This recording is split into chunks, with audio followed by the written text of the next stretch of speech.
Hello, and welcome back to Nevermore, where I tell the stories that don't want to be told, the stories that want to stay hidden in the dark. But I expose them, because here in Nevermore, every story ultimately has this theme, that there is evil in this world, and it will manifest itself in any way it can in its effort to destroy good people. And that good people must choose to stand up and fight, or suffer death, or something worse than death. Tonight, our story begins in the Pink Flamingos trailer park and ends at Winona's Waffle Hut.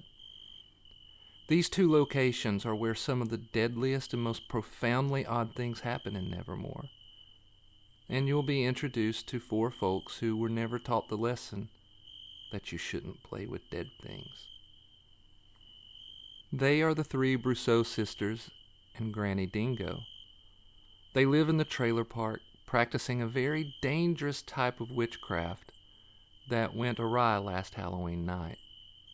It began with them playing with the dead and ended with them leaving a trail of death and destruction in their wake. Maybe the good book is correct when it tells us that we shouldn't suffer a witch to live. Or, in this case, four not-so-smart witches, neither with a moral compass to speak of. Either way, the lesson is clear. We should never dabble in the dark arts. It always leads to destruction in this life and judgment in the next. With this idea squirming around in your mind, I invite you to sit back, turn on a light, and prepare yourself. The Pink Flamingos trailer park sat 5 miles outside the town of Nevermore, Georgia. For as long as anyone can remember, the park, the town, and the surrounding countryside had been plagued with unexplainable disappearances, disturbing deaths, and sightings of odd beasts that some swore were ghosts and demons. The park was opened in the middle of the last century during the space race with Russia. It consisted of over 100 trailers, though it seemed to those who paid close attention that some trailers seemed to pop into and out of existence at random times. They were laid out in a neat grid of lanes named with a nod toward the space age, such as Gemini Lane and Freedom 7 Circle. At the entrance to the park stood a tall sign that looked as if it were borrowed from a gaudy mid-century motel. It sported 2 giant flamingos and a single palm tree. The flamingos were outlined in bright pink neon tubing, and the tree was outlined in teal. The name of the park was written in cursive and was outlined in the same pink neon as the flamingos.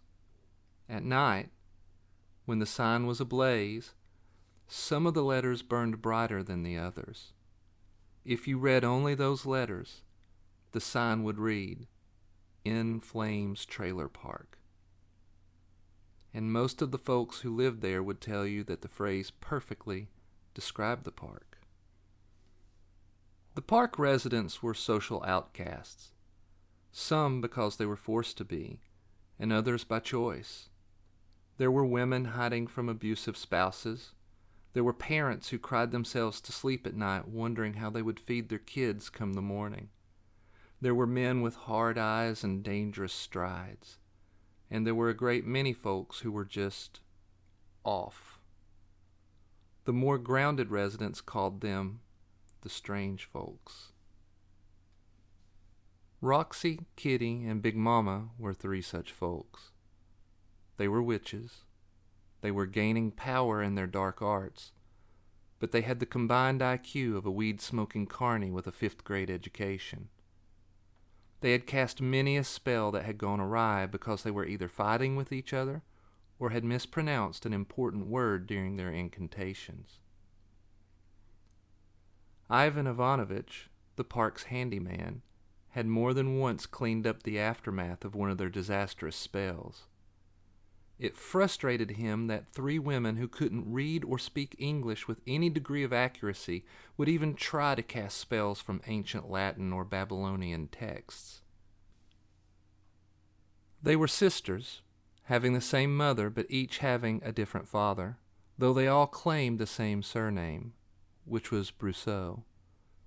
Mabel, their mother, had been a promiscuous woman, ultimately marrying 9 different men during her 72 years of life.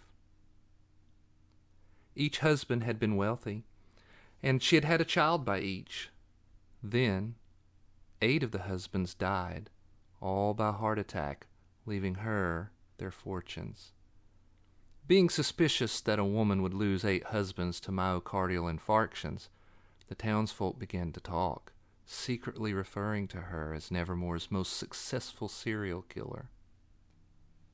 Her 9th husband survived a gunshot to the thigh, administered by Mabel one hot summer afternoon as he was sitting on their porch enjoying a Pabst Blue Ribbon. He disappeared from the emergency room later that night after assuring the sheriff that it had all been an unfortunate accident while Mabel had been cleaning her first husband's .45 caliber pistol. Not surprisingly, before disappearing, he signed over the rights to his successful hardware store located on Main Street in Nevermore. He was never seen or heard from again. Mabel never shared her fortune with any of her children. In fact, on the day of her death, when the girls were in their early teens, all the money in her bank account was mysteriously transferred to an offshore account and had been untraceable by any of her kids. The girls dropped out of school and bumped around different dead-end jobs. By the time Big Mama, the oldest, turned 20, they had ended up as poor white trash living in the trailer park. And that's where they had discovered witchcraft. They had moved into the pink and white trailer out on the eastern end of the park. Their neighbor was an old hag named Granny Dingo. She was stooped, and the wrinkles on her face were so deep it seemed as if someone had used a screwdriver to carve them.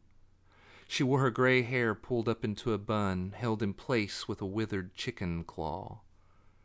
She earned her name as Granny Dingo because she had a near-feral dingo named Manson that followed her everywhere. One sticky night, not long after the sisters moved in, they got drunk on boxed wine and got into a loud fight over Ricky Dugan. Roxy claimed Ricky was hers because he had told her he loved her when they had made out in his Dodge Ram while at the drive-in. Kitty claimed Ricky for herself, using the fact that they had spent a passionate night together in the back of his truck out in Farmer Kane's field. Big Mama was sick of their screaming and started yelling at them to shut the hell up before she stabbed them both to death. Their disagreement escalated into a hair-pulling, face-clawing, banshee-wailing brawl. Plates were thrown, punches were landed, and Big Mama used her walking stick to whack Kitty in the back of the head. That's when the front door flew open, crashing against a rotting banister attached to the wooden steps leading up to the trailer. The sisters stopped their screeching and smacking and turned to see Granny Dingo hovering in the doorway, her feet 3 inches above the step. She held her gnarled walking stick in her right hand. Manson stood in the overgrown yard behind her, head low, eyes eerily glowing with a feral shine, drool dripping from his sharp teeth onto the grass. The sisters were shocked into speechlessness.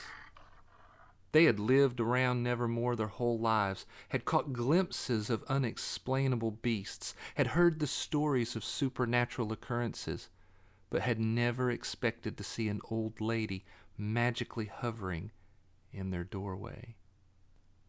Finally, Big Mama, the sisters' self-appointed leader, said, "What the hell?" Granny Dingo held up her hand, clearly a command to shut up. She floated into the trailer, looked over her shoulder, and said in a withered voice, "Watch." Manson's eyes narrowed as he seemed to nod. He turned and stood guard, his feral eyes scanning for any threat. Then Granny Dingo waved her hand, and the door slammed shut.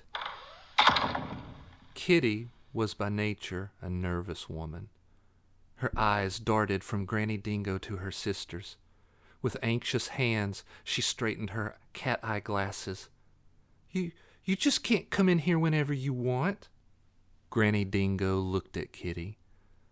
Though her face seemed as ancient as Tutankhamun's mummy, her eyes were young and seemed to know dark secrets. "I can do what I want," she croaked, "especially when you stupid girls won't stop your incessant caterwauling. You've disturbed half the trailer park. I live here because it's quiet. At least it was until you showed up. I want peace." "You can't tell us what to do, you crazy old bitch," Roxy said. She was the mouthiest of the sisters. "You just float your wrinkled old ass back out of the trailer and take your scary-ass dog with you." Granny Dingo frowned. "You girls need something to keep yourselves occupied. I can either teach you something, give you certain knowledge and skills that will hopefully empower you, or I can kill you. Either way, starting now, I want peace." Roxy and Kitty looked at Big Mama, seeking her guidance. Big Mama, being marginally smarter than her two sisters, took in the fact that the old woman was hovering in front of them, had used magic to open and close the door, and had a special bond with her mangy dog. "You is a witch, ain't you?" Granny Dingo grimaced. "I don't prefer that word, but I guess it's close enough to the truth." Big Mama considered the old woman's response. "Well, we don't want to be dead, so I guess we will just hear what you got to say about teaching us something. Why are you willing to do that?" "A long time ago, in another place, I used to be young and hot-headed," Granny Dingo said. "But someone taught me the old ways, the dark ways, and I was able to pull myself up out of that fog of mind and be able to no longer be a slave to my emotions. I'm willing to teach you girls in the hopes that you can overcome yourselves." What Granny Dingo said caused Kitty to be even more anxious. It made Roxy angrier, because how dare this old bitch tell her that she can't control her emotions? Big Mama wasn't sure she wanted to put forth the effort to learn any special knowledge. She was always tired and sad, and thought that maybe death would be a release. What do you think?" Kitty said to Big Mama. Big Mama looked at her sisters and had a sudden idea. She knew she and her sisters weren't the smartest girls to ever been born. Mama Mabel never cared much about schooling, and she had left them flat broke when she died, leaving them to fend for themselves in a hard world. Maybe the knowledge this old witch wanted to teach them would not only make them smarter, but would also help them get rich. And at the end of the day, wasn't that all that mattered? "All right," she said. "I believe we be willing to see what you can show us." For the next year, Granny Dingo guided the sisters into the dark arts. While they weren't the smartest witches to ever have invoked a spell, their instincts basically were good, and Granny Dingo was patient. It was now just after 4 o'clock on Halloween, and the sisters stood at the stove in the kitchen, watching a large black cast-iron pot as its contents began to boil. "Are you sure we have the right ingredients?" Kitty asked. "This is our first Halloween spell, and Granny Dingo says we need to get it right before she teaches us anything else." "You're the one holding the damn book," Roxy said. She was tense, as always, but her eyes shone with excitement. "If we mess it up, it's going to be your fault." Big Mama used a branch from a holly tree to stir the pot. "It's been about 5 minutes since we put that powdered bone of a dead man in. What's next?" Kitty flipped the yellowed page in the ancient book she was holding and carefully read the ingredients of the spell they were attempting to cast. It says we need to add the egg sac of a black widow next. Make sure you squeeze it first to get them babies to crawl out." They were attempting to create a homunculus, which was a creature made of mud in the shape of a man used to house disembodied spirits. Though Granny Dingo had been diligently working with them to properly pronounce spells in various languages, the sisters could not, no matter how hard they tried, say homunculus. So they had decided just to call it Mudman. "When do we put the potion on the Mudman?" Roxy asked. She was eager to get to the next part of the spell. She glanced over her shoulder to the living room where the Mudman stood. The mud was from the banks of the Candies River, which ran along the eastern side of the park about 200 yards inside the tree line of the forest. They had dug the mud at midnight and brought it back to the trailer. Then they put down a tarp and shaped the mud into the general form of a man, which stood 7 feet tall. 10 minutes after the spiders," Kitty said. "Hand me the jar," Big Mama said, pointing to the cabinet above the sink. The door had long ago fallen off, and ever since they had become witches, they had used it to display their mason jars full of various spell ingredients. Roxy grabbed a jar that held a large black widow and her silky egg sac. She twisted off the lid, reached inside, and gingerly removed the sticky sac. She held it over the boiling pot and gave it a squeeze. It popped open, and hundreds of baby spiders poured out, crawling on her hand and arm. She raked them off into the potion and dropped the sack in after them. Big Mama stirred. "Y'all need to be counting." Kitty put the book on the counter and checked her phone, marking the time. After 10 minutes had passed, she said, "Oh, okay, it's time." Big Mama removed the pot from the stove and set it on the small formica table. She snatched 3 paintbrushes that had been laid out, keeping one for herself and handing one each to her sisters. "Now, y'all know you just gotta brush the potion on the Mudman. Once we get him completely covered, I'll read the spell and see if we can make him come alive." "But I wanted to say the spell," Roxy said, using an orange bic to light the Camel cigarette she'd just put between her lips. "You said I could do the next one after we conjured up that spirit the other night." "You may be the meanest one of us, Roxy," Big Mama said, "but you ain't the brightest. We ain't never tried to bring something to life. Granny Dingo says a spell like this could conjure up a mess of problems if we ain't careful." Roxy scrunched her nose and squinted her eyes. She blew a cloud of smoke and said, "Then I'm done. I quit. I ain't going to help you two bitches 'cause I never get to do anything." "But this is the only time we can work this spell," Kitty said. Granny Dingo says to conjure up a Mudman, you have to use mud from a river where someone died by drowning, and it has to be on Halloween before the sun sets. We're running out of time. If you quit, then we ain't going to be able to work the spell in time." "Screw you," Roxy said. She took another long draw on the camel. "And the jacked up horse you rode in on. If I can't say the spell, I ain't going to do nothing else." Big Mama reared back and slapped Roxy across the face with her paintbrush, knocking the cigarette out of her mouth, sending tiny sparks flying. "You's the biggest bitch I ever saw. And you's a big-ass baby. Go ahead, then. You can say the spell, but you better not mess it up. Now, take the brush and start putting the potion on the Mudman. When he's covered, I'll let you say the damn spell." Roxy's anger flared when Big Mama slapped the cigarette from her mouth. Camels were expensive, and they were always broke. but knowing she was going to be able to work the magic stopped her from smacking Big Mama right in her fat mouth.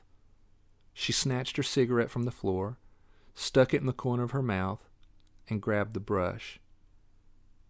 It took the three of them 15 minutes to completely coat the Mudman with the potion. When they were finished, they dropped the brushes onto the table, and Roxy picked up the ancient book of spells. "You ready?" Big Mama asked. "Yes," Roxy said, after finding the page on how to make a Mudman. Kitty was excited, but she fidgeted, straightening her bra, which had slipped off one shoulder, and then brushing a strand of blonde hair from her face. "Please, be careful. Make sure you say the words right." Roxy glared at Kitty, then turned her attention back to the book. "Okay, here goes." She began reading the incantation, which was in Creole. Granny Dingo had chosen this spell specifically for the sisters. It was tricky, but she felt they would be more able to pronounce the swampy patois, and Roxy did great until reaching the third word in the final sentence. She got to the word monche, which was Creole for man. She pronounced it munchie, which unfortunately changed the result of the spell. When she finished the last word of the last sentence, she waved her hands about the Mudman in a flourish and said, "Wake!" Nothing happened. "You done went and messed it up," Big Mama said. "I known better and to let you do it. Now we ain't going to have enough time to start over. It's already getting dusk out." "Are you sure?" Kitty asked. "I think I just saw something in its face move." Big Mama leaned in to more closely scrutinize Mudman's face. "You probably just seeing a worm or something. We raked up all kinds of critters when we got the mud from the river. Might even be a snake stuck in there." "Maybe you shouldn't get so close," Kitty warned. Big Mama leaned closer. She was about a foot away when the Mudman jerked forward, then took an unsteady step back, nearly fell, then steadied itself. The sisters jumped back and saw that the mud was shaping itself into a more detailed form. Massive muscles bulged from the arms and legs. Long, powerful fingers ended in sharp claws made of the bones of dead animals. One soggy eye bubbled up from deep within the face, and it opened its muddy maw to reveal a row of razor-sharp teeth made of fish bone and bits of broken glass from bottles that had found their way into the river. "We got to call it by name to control it," Big Mama said. She turned to Roxy. "Do it!" Roxy pointed her finger at the creature and said, "We name you Mudman. You belong to us." Mudman opened its mouth and issued a deep, thick gurgle. It used its right arm and knocked the cast iron pot off the Formica table. It splattered the hot potion onto the floor. Then it rushed Roxy. Big Mama grabbed her hickory walking stick and hit Mudman on the back of his head. Mudman turned and shoved Big Mama onto the table, snapping it in half as she fell to the floor. Then, with an angry gurgling, Mudman crashed through the front door and out into the yard. It was twilight, and in the town of Nevermore, along with countless cities across America, children were out in their costumes, wandering from house to house, giving the residents the choice of staving off tricks for pieces of candy, but not in the Pink Flamingos trailer park. The kids who lived here were either trick-or-treating in town or off doing things that would likely end in their arrest. They did not celebrate the holiday in the trailer park because it was too dangerous to do so. There were, however, two boys riding their rusty bikes down the street just as Mudman crashed through the door and onto the overgrown lot. "What the heck is that?" Stevie Muse asked, pulling to a stop 3 lots down. Rory Boudreau stopped beside him, and his eyes shot wide. "That's a homunculus." Rory and Stevie were best friends. They were both 12 years old, and their mothers worked third shift at Winona's Waffle Hut, one of the stranger places in Nevermore, where the craziest of the crazy happened on a regular basis. Stevie had lived in the park for years, and had kept his distance from the other kids, partly because he struggled to make friends, partly because other kids in the trailer park weren't the friend type. But when Rory had moved into the trailer behind them back in the spring, they had become as close as brothers. The summer had been an eventful one, where they had nearly been killed by a ghost of Stan Satan Delfino, Nevermore's most notorious serial killer, who used to live in Trailer 66. They had also helped find a man wandering around with a demon's head in a large mason jar. So, when they saw the giant monster made of what appeared to be mud, they weren't surprised, only cautiously curious. "Really?" Stevie asked. He was a fan of horror comics, so he knew what a homunculus was. He had just never seen one. "It's massive." Up until moving to Nevermore, Rory lived in New Orleans, a city with a rich history of the occult. He had seen a homunculus one other time, back when he was 9. His aunt had been cheated on by her boyfriend. She conjured a homunculus to find the cheating bastard and teach him a lesson. The boyfriend had ended up in the hospital with a broken arm and a fractured skull, and Rory had come away with the knowledge that there is a spiritual realm, and it has a dark side. "And it looked like it be a bit pissed," Rory said. "If it be conjured correctly, we gon' be safe. If it not be, it could get hairy." Just then, Ivan Ivanovich, the custodian, rounded the corner in the pink and white golf cart that belonged to the park. He claimed to be 60, but looked a lean 50. He wore his hair in a military high and tight. He had saved the boys from their near-death experience in Trailer 66, and had helped them hide the jar containing the demon's head. So, he understood that the park was a place filled with the strange and paranormal. He grimaced when he saw the homunculus and punched the accelerator. He had modified the cart, putting a souped-up gas engine in place of the batteries that used to power it, and it shot toward the boys. He swerved in front of them and hit the brakes, putting the cart between them and the monster. He glanced at the boys and saw that they were okay. "That what I think it is?" Rory nodded. "It's a homunculus," Stevie said. "I don't think anybody be in control of it," Rory said. "And it looked mad." Ivan noted the pink and white trailer. "Those damn witches. They aren't smart enough to attempt something like this." Rory and Stevie turned to Ivan and said in unison, "Witches?" Ivan nodded. "Yes, witches." "What do we do?" Stevie asked. "We kill it," Ivan said. "How do we do that?" Rory asked. "I'm not sure," Ivan said. "I've heard stories about these creatures, but never how to kill one." "We better figure something out soon," Stevie said. There was a gurgling roar and a crash as the homunculus bounded across the lot and slammed its fist down onto the rusted-out washing machine that was sitting in a high patch of brown grass.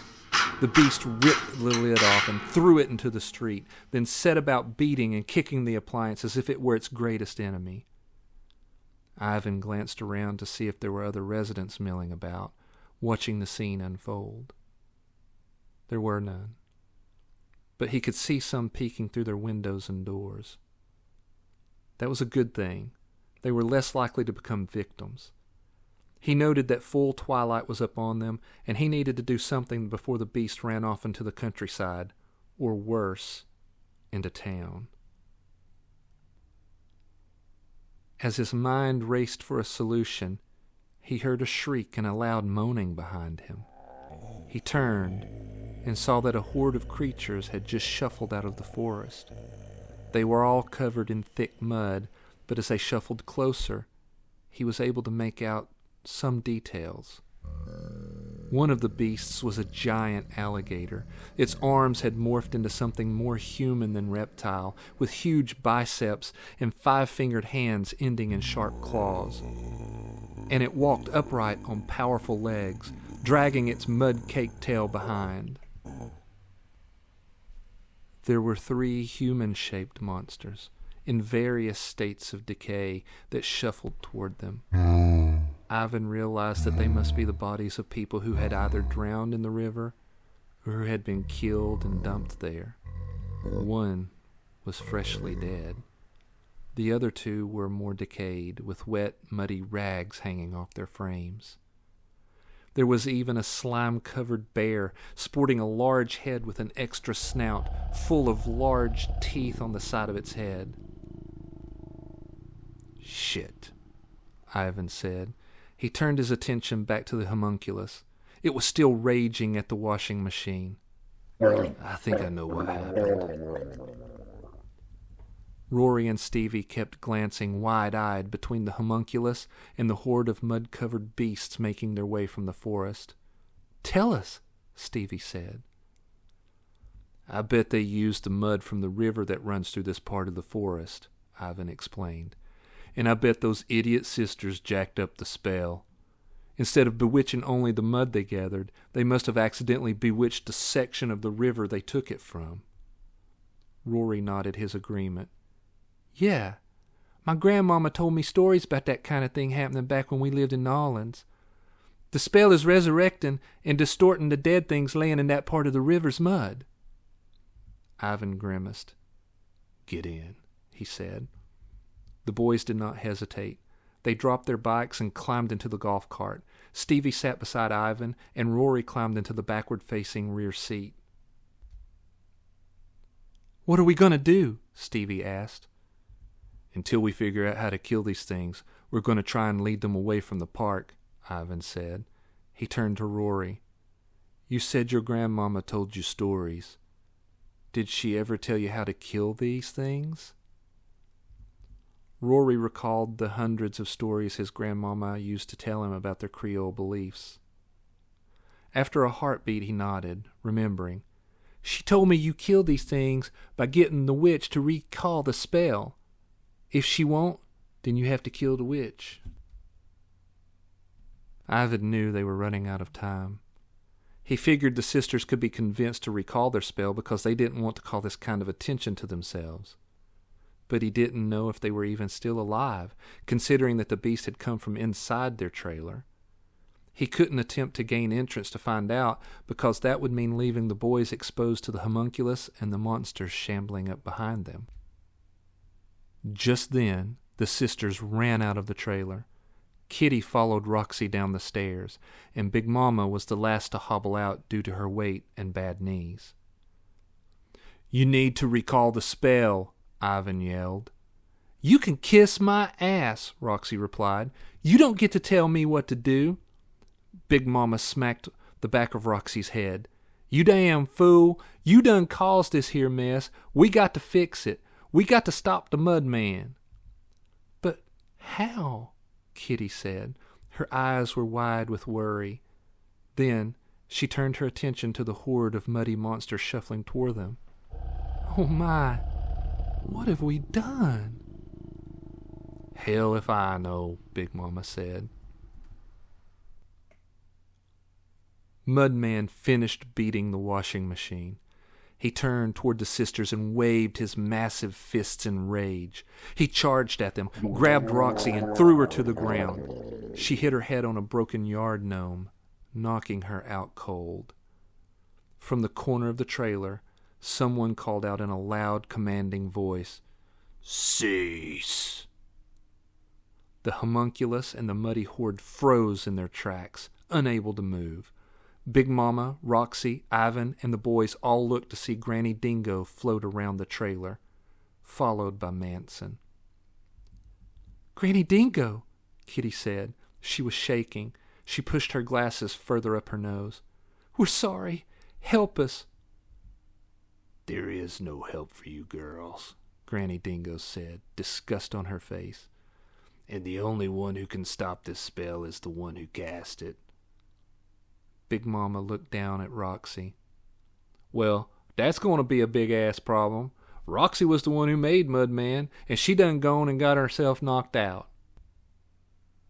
Granny Dingo shook her head, clearly frustrated.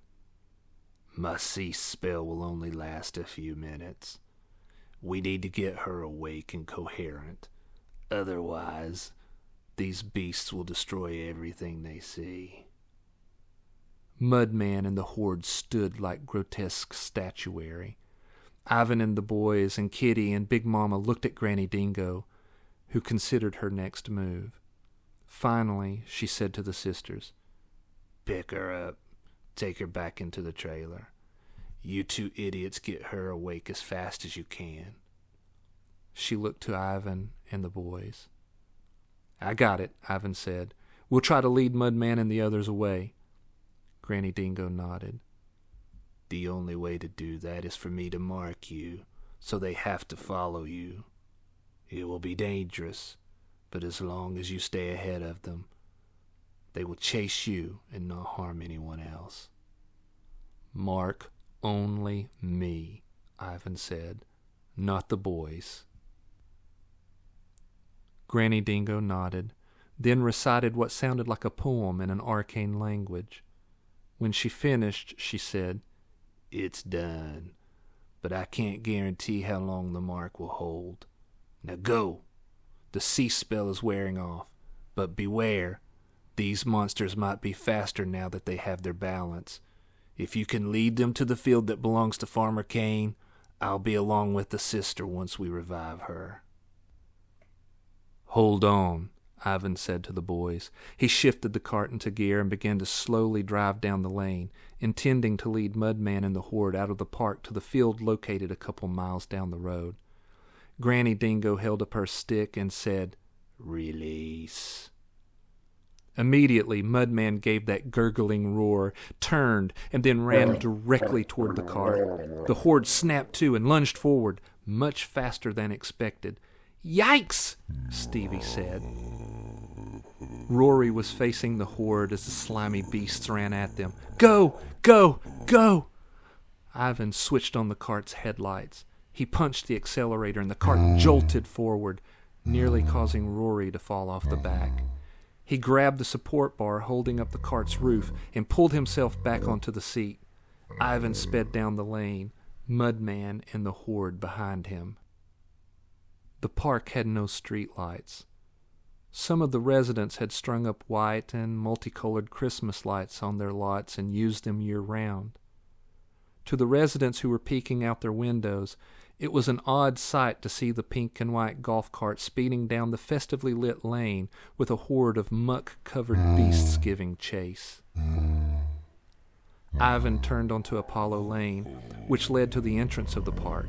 Mudman tried to cut across the lot to their left to gain some ground on them. Two chihuahuas ran from under the trailer, barking as if they were pit bulls, distracting Mudman and slowing him down. The two-faced bear bounded over and scooped up one of the dogs and shoved it into its maw. The dog squealed in its death throes. The other mutt, smelling the blood of its kin, turned and ran back under the trailer, its tail between its legs. Ivan zipped past the office and toward the neon sign just as it switched on, casting the road before them in a pink and teal glow. He turned onto the potholed county road that would lead them to Farmer Kane's field. The road would eventually lead to the town limits of Nevermore. Talk to me, Rory, Ivan said. They be right behind us, Rory replied. Did you see that bear eat Miss Mildred's chihuahua? Stevie asked. Yeah, Rory said. It wasn't Taco, was it? Stevie asked. Nah, Rory said. It was Goliath. Ivan glanced at Stevie. Goliath? Yeah, Stevie said. Miss Mildred's a crazy old bat. Ivan swerved around a pothole, causing Rory to grip the support bar tighter. The two-faced bear was surprisingly fast. It lunged forward, both mouths snapping at Rory, missing him by inches. Rory yelled and pulled his feet up onto the seat.